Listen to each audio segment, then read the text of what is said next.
আর দুঃস্বপ্ন দেখলে কাউকে বলতে যাবেন না।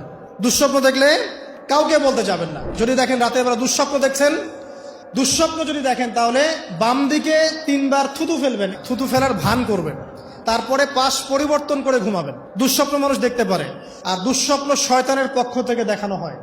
আর যদি আপনি পবিত্র অবস্থায় ওযু করে ঘুমান, আমলগুলো করে ঘুমান, দরুদ শরীফ পড়তে পড়তে ঘুমিয়ে যান, বা আল্লাহুম্মা বিইসমিকা আমুতু ওয়া আহইয়া পড়ে আল্লাহ জিকির করতে করতে ঘুমিয়ে যান, আপনি আল্লাহর হুকুমে সত্য স্বপ্নও দেখতে পারেন। এটাও হাদিসে আছে, সত্য স্বপ্ন বলে একটা বিষয় আছে। সত্য স্বপ্ন দেখেন, ভালো স্বপ্ন যেটা আপনার মনের মধ্যে আনন্দ দিচ্ছে, তাহলে আপনি প্রিয় কোনো মানুষকে বলবেন, আপনার মা, আপনার স্ত্রী বা আপনার কাছের কেউ, ঠিক আছে? আর দুঃস্বপ্ন দেখলে কাউকে বলতে যাবেন না। দুঃস্বপ্ন দেখলে কাউকে বলতে যাবেন না। যদি দুঃস্বপ্ন দেখেন, উঠে 2 রাকাত নফল নামাজ পড়ে আল্লাহর কাছে দোয়া করবেন, আল্লাহ এই স্বপ্ন আমি দেখেছি, এর অনিষ্ট থেকে আল্লাহ তুমি আমাকে বাঁচাও। প্রয়োজনে একটু সাদাকা করবেন। আর দান সদকা তো এখন মানুষ কমিয়ে দিয়েছে নাকি? মানুষ সমিতিতে টাকা ঢালতে প্রস্তুত, আল্লাহর পথে দান করতে চায় না। তো এদের সম্পদে কোনো বরকত হবে না ইনশাআল্লাহ। যত বেশি আল্লাহর পথে দান করবেন, সম্পদ বাড়বে ইনশাআল্লাহ। তো এখন কিছু মানুষ বলবে যে ধর্ম ব্যবসা শুরু করলো মনে হয়। হ্যাঁ, এটা তো ধর্ম ব্যবসায়ী, আপনার সমস্যা কি? ধর্মের মধ্যেই তো ব্যবসা আছে। ব্যবসা করলে ধর্মকেন্দ্রিকই করতে হবে। ব্যবসা যদি কেউ করতে চায়, তাকে ধর্ম মেনেই করতে হবে। অমুসলিম হলে সে আলাদা বিষয়। কোনো মুসলমান যদি ব্যবসা করতে চায়, তাকে ধর্ম মেনেই ব্যবসা করতে হবে।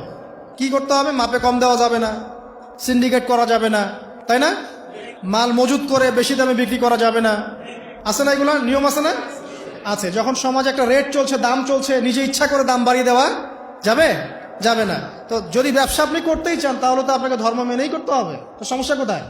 আর আল্লাহর পথে এইসব দান খয়রাত কি ধর্ম ব্যবসার মধ্যে পড়ে? এগুলো তো ইসলামের কল্যাণেই প্রয়োগ করা হবে। মসজিদ করার ক্ষেত্রে, মাদ্রাসা করার ক্ষেত্রে, মাহফিল করার ক্ষেত্রে, দিনের প্রচার প্রসারের স্বার্থেই তো এগুলো করা হবে। তো দিনকে কেন্দ্র করে, দিনকে এগিয়ে নেওয়ার জন্য যদি দান সদকাও ব্যবসা হয়ে যায়, তাহলে দুনিয়া এগিয়ে নেওয়ার জন্য আপনারা যা করছেন, এটা তো দুনিয়া ব্যবসা, তাই না?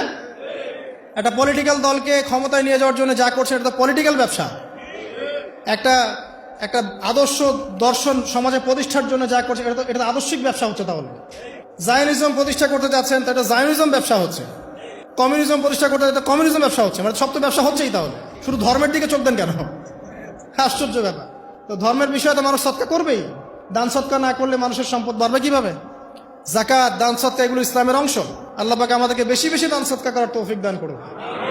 তারপরে চলে আসেন, এইভাবে রাতে আমলগুলো গুছিয়ে শেষ রাত্রে ওঠার চেষ্টা করে। আমি যে বললাম, রাতটাকে এনজয় করার জন্য আল্লাহ পাক বলেছেন, একদম শেষ রাত্রে আল্লাহ পাক ওঠার তৌফিক সবাইকে দান করুন।